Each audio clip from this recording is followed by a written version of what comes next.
Santhal community में कई ऐसे महंतम व्यक्तित्व हुए हैं। इन कई ऐसे महंतम व्यक्तित्व में पांच ऐसे ग्रेट वुमेन, एक ऐसी महिलाओं की बात कर रहा हूं, पांच ऐसे महंतम महिलाओं की बात कर रहा हूं आज के इस वीडियो में, जिसने अपनी क्रियाकलापों और अपनी एक्टिविटी से, अपने आदर्श से इतिहास के पन्नों में नाम दर्ज करने में अपना एक अहम योगदान निभा रही है। मैं पांच ऐसी ग्रेट वुमेन संथाल लेडी की आज मैं बात कर रहा हूं।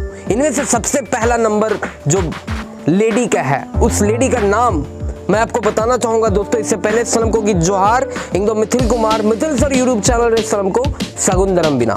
पांच great people of Santhal, the 5 great women of Santhal में सबसे पहला नाम जो आता है वो आता है रूबी हेम्ब्रम का। अब इन्होंने ऐसा क्या महत्तम काम किया, कौन है रूबी हेम्ब्रम, ये मैं आपको आज की कड़ी में बताऊंगा। और टोटल पांच व्यक्तित्व के बारे में बता रहा हूं। देखते हैं आपको इनमें से किसके बारे में क्या पता है। रूबी हेम्ब्रम जो कि एक लेखिका है, एक कहानी संग्रह करने वाली एक चित्रकार है, एक ऐसी व्यक्तित्व है जिसने बचपन से ही संथाल आदिवासियों से, संथाल कम्युनिटी के अपने परिवार के दादी से, दादा से या अलग अलग परिवार से कई कहानियां, कई फोक टॉल्स जो गाने हैं या कहानियों का संग्रह सुना करती थी। और ये कहानी आप और हम भी सुने हैं, लेकिन इन कहानियों को कोई संग्रह नहीं हुआ करता था। लोग एक कहानी एक वर्ड से दूसरे तक, दूसरे से तीसरे तक इस तरह से कहानी पहुंचते थे, लेकिन इसका लेखा जोखा नहीं हुआ करता था। तो उस वक्त इस लड़की ने, एक मामूली से संथाल परिवार में जन्म ली लड़की रूबी हेम्ब्रम ने डिसाइड किया क्यों नहीं संथाल की इन कहानियों को, जो कि एक धरोहर है हमारे पूर्वजों का, जो कि एक ऐसा खजाना है, एक ऐसा अनमोल खजाना है जिसे संग्रहित करना, जिसे बचाना बहुत इंपॉर्टेंट समझा। और उन्होंने उसका शुरुआत किया। इसके लिए ये फाउंडर एंड डायरेक्टर बनी आदिवानी। आदिवानी का मतलब होता है the voice of Santhal, Santhal की आवाज की डायरेक्टर फाउंडर है रूबी हेम्ब्रम। जी हाँ दोस्तों, और इन्होंने संथाल की स्टोरी, फोक टेल्स में जो कहानी छिपा हुआ, जो राज है आदिवासी ट्राइबल कम्युनिटी से जुड़ा हुआ, उस राज को इकट्ठा करना शुरुआत किया और पुस्तकें रची, चित्र के माध्यम से, लेख के माध्यम से अपनी कम्युनिटी के प्रचार प्रसार को आगे बढ़ाया रूबी हेम्ब्रम ने। इसमें इन्होंने जो पहला पुस्तक रचा, इस पुस्तक का नाम है दिसाओबोन हूल। दिसाओबोन हूल 1855 संथाल रिबेलियन, जो संथाल हूल आंदोलन था, उस आंदोलन पे इन्होंने एक पब्लिश किया एक बुक। इस बुक का नाम रखा है दिसाओबोन हूल। जी हाँ दोस्तों, दूसरी जो महंतम व्यक्तित्व लिस्ट में दूसरी महिला का जो नाम आता है वो नाम है लिप्सा हेम्ब्रम का। लिप्सा हेम्ब्रम जो कि संथाल कम्युनिटी की एक फैशन डिजाइनर है, जो कि मॉडर्न संथाली कुछ डिजाइन करती है, कुछ स्पेशल। जी हाँ, एक फैशन डिजाइनर। संथाल कम्युनिटी की एक अलग ही रूपरेखा पहनावा है। संथाल साड़ी या पंची धोती लड़के पहनते हैं, या संथाली जो साड़ी होता है वो थोड़ा अलग ही होता है हर कम्युनिटी से। तो इन्होंने सोचा क्यों नहीं इस ट्रेडिशनल साड़ी को फैशनेबल बनाया जाए, संथाल की जो ट्रेडिशनल साड़ी है उसको फैशनेबल बनाया जाए, कुछ यूनिक तरीका लाया जाए, उस ट्रेडिशन को ही फैशन में कन्वर्ट कैसे किया जाए। और इसमें इन्होंने काम किया और सफलता हासिल किया। और इन्होंने गलंग गबन नाम का एक वेबसाइट जारी किया और गलंग गबन नाम का एक ऑर्गेनाइजेशन स्टार्ट किया, जिसमें यह फैशन डिजाइनिंग करती है, संथाली ट्रेडिशनल कल्चरल साड़ी को डिजाइन करती है, एक नया फैशनेबल तरीके में डालती है, और बड़े ही महंगे कॉस्ट में इस साड़ी की सेल होती है, जो कि मयूरभंज उड़ीसा की रहने वाली है लिप्सा हेम्ब्रम। थर्ड जो ग्रेट पीपल, ग्रेट व्यक्तित्व में जो नाम है वो नाम आता है सोनी सूरी की। सोनी सूरी जो कि छत्तीसगढ़ से बिलोंग करती है, और इनका जो महत्तम काम है वो अपनी एक्टिविटी के लिए प्रसिद्ध है।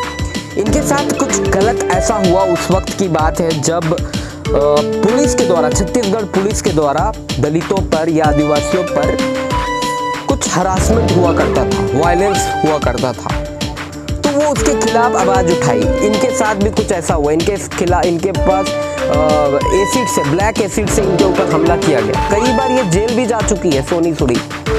आदिवासियों के साथ देने के लिए, उनके आवाज उठाने के लिए इनको कई बार जेल भी जाना पड़ा, वायलेंस के लिए कई बार जेल भी जा चुकी है सोनी सूरी। लेकिन ये पीछे नहीं हटी, उससे और मजबूत होती गई और आगे बढ़ी और आदिवासियों का सपोर्ट किया, और जो हरासमेंट हुआ करता था छत्तीसगढ़ में उसे उन्होंने रोकना स्टार्ट किया। जस्टिस करती थी, ये न्याय के लिए काम करने वाली थी सोनी सूड़ी, इसलिए ये व्यक्तित्व विकिपीडिया में फेमस है। नेक्स्ट जो महंतम चौथा जो हमारी महिला है उनका नाम है दयामणि बारला। दयामणि बारला, ये दयामणि बारला एक ट्राइबल जर्नलिस्ट है, ये एक्टिविटिस्ट है झारखंड की। झारखंड ईस्ट झारखंड से बिलोंग करती है और इस झारखंड में एक समय की बात है जब 2005 में मित्तल स्टील प्लांट की स्थापना होने वाली थी झारखंड में, जिसके लिए स्टेट्स गवर्नमेंट ने अप्रूवल दे दिया था। और इस प्लांट के स्थापना होते ही इस प्लांट का बनने के लिए करीब 40 गांव प्रभावित होते हैं। 40 गांव के कुछ जमीन के हिस्से, उनका बाड़ी, उनका खेत, उनका घर बर्बाद होने वाला था। लेकिन इसके लिए जो दयामणि बारला है आवाज उठाई, आदिवासियों के लिए, दलितों के लिए और महिलाओं के लिए आवाज उठाई और इन्होंने कहा कि हम अपने जमीन का 1 इंच नहीं देने वाले, हम 1 इंच नहीं देने वाले। इनके इस आवाज से बाकी सारे लोग भी इनके साथ आए और ये अपने काम में सफल रही और इसके लिए प्रसिद्ध है दयामणि बारला। जी हाँ दोस्तों, तो मित्तल प्लांट की स्थापना के लिए 40 गांव जो प्रभावित होने वाले थे, उस 40 गांव के कई गांव वासियों को इन्होंने बेघर होने से, उनके जमीन छीनने से, जल जंगल और जमीन के इस मामले से बचाने के लिए इन्होंने बड़ा योगदान दिया दोस्तों। दयामणि, जो कि आदिवासी हमेशा इस प्रॉब्लम से झेलते आए हैं और इसमें इन्होंने बड़ा योगदान दिया। पांचवा जिस व्यक्ति की मैं बात कर रहा हूँ वो एक अशिक्षित महिला थी। आजादी से पहले इनका जन्म हुआ था सन 1947 ईस्वी में। इस महिला का महंतम महिला का नाम है तुलसी मुंडा। जी हाँ, जिसे तुलसी आपा भी कहा जाता है, तुलसी मुंडा, तुलसी आपा उड़िया थी। जब पढ़ाई लिखाई का उतना जोर नहीं हुआ करता था, लोग बच्चे खनन में यानी खुदाई वाले क्षेत्र में काम करने के लिए मजबूर थे, माँ बाप उनको भेज दिया करते थे खनन क्षेत्रों में। ये बिलोंग करती थी क्योंझर उड़ीसा से। क्योंझर के जो खनन क्षेत्र है वहाँ पे बच्चों को खनन के लिए, काम के लिए बुलाया जाता था, पढ़ाई के लिए जोर नहीं दिया जाता था।